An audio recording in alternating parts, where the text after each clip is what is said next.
Three इडियटचा on the spot experience इथे येतो, रिअल लाईफ एक्सपिरियन्स.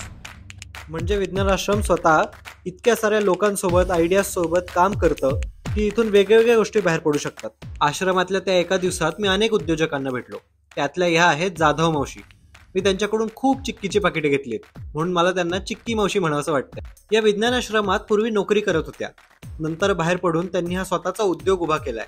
ही गंगाताई आहे. फूड टेक्नॉलॉजी शिकली होती, आता केक बनवतीये. तिने बनवलेला केक मी आजोबांसाठी विकत घेतलाय. या वहिनींचं नाव माझ्या लक्षात नाही, पण यांचा दीर आश्रमात विद्यार्थी होता आणि आता ही सगळी फॅमिली मिळून इडलीचं बॅटर बनवतात. अर्थात हे पण मी विकत घेतलं. लवकरच आमच्या मातोश्री हे बनवतील अशी खात्री आहे. हा सुहास आणि हा सुमित दादा, हे तर फारच भन्नाट आहेत. यांचं वय बघून पटणार नाही, पण यांनी भारतभरात आतापर्यंत 100 पेक्षा जास्त प्रयोगशाळा स्थापन केल्या आहेत.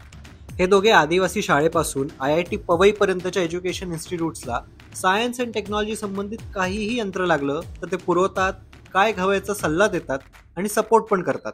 नंतर रोबोटिक्सवाल्या तोहितला पण भेटलो. आहे की नाही मज्जा?